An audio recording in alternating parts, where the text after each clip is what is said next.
dina hiji kaul mah definisi dipaksa teh nu kira-kira mantak pipaeheun. Aringan dicarekan wungkul mah lain ge dipaksa. Sok sia kudu daek nya atuh eta mah lain dipaksa nya gitu mah. Nu dimaksud dipaksa teh rek nolak ngan teu berdaya, direjeng, diperkosa meureunnya ngan ku salakina. Tah lamun kajadian kitu mah lam yapsud al hajju, maka munggah hajina teruksak alias teu batal. Teu batal teh keur awewe nu dijimakna nya. Ari keur salaki nu ngajimakna mah batal, ngan keur awewe anu dijimakna lamun teh mah dipaksa eta mah teu batal. Ngan ulah ari kieu mah engke lamun keur ibadah haji abi paksanya Kang nya. Komo ari kitu mah nya ulah batal kitu mah. Ieu mah teu direncanakeun pamajikan dijima ku salaki bari dipaksa, maka eta mah teu batal munggah hajina. Berarti nu teu batal teh mana? Hiji anu poho nya, poho ujug-ujug jima nya. Dua anu bodoh teu apal suganten teu haram. Nomor katilu awewe anu dipaksa dijima ku salakina eta oge teu batal ibadah hajina alal asohi mungguhing kaul asoh. Kudu mayar dendang teu wala fidyata aidon alal asoh, teu doraka teu wajib fidyah, tegasna mah teu aya sanksinya. Mending cenah ceuk urang teh boro-boro mending nya dipaksa mending. Dalam lamun terjadi teh mah meureun asa-asa teu jadinya. Jeung deui salakina eta kabina-bina teuing maksa jima kanu jadi pamajikanana. Tah teu batal eta mah.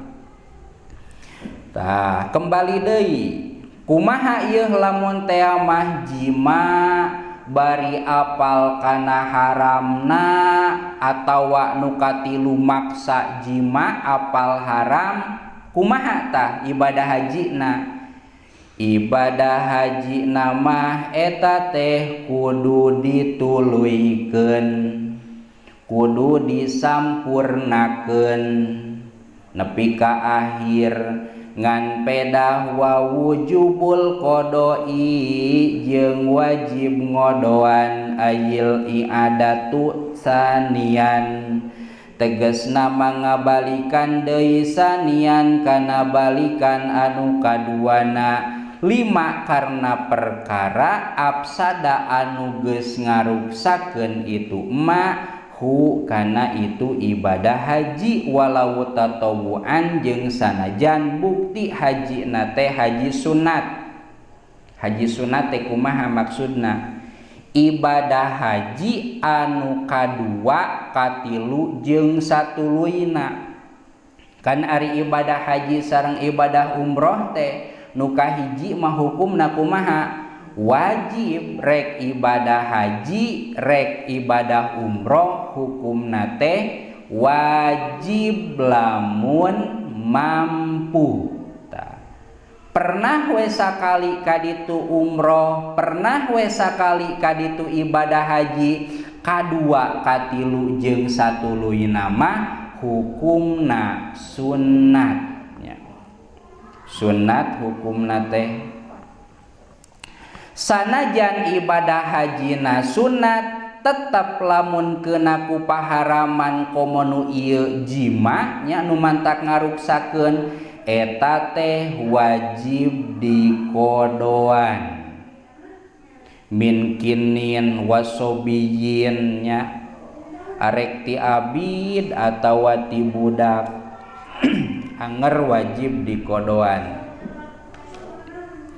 Falau ahroma bil qodoi asyara marratin wa afsadal jami'a lazimahu qada'un wahidun. Ieu mah lamun ihram kalawan qada 10 balik. Wa afsadal jami'a ngaruksak jalma kana sakabehna lazimahu qada'un wahidun anil awal. Berarti ieu mah ibadah haji ruksak. Di kodoan ruksak deui, di kodoan ruksak deui nepi ka 10 kali.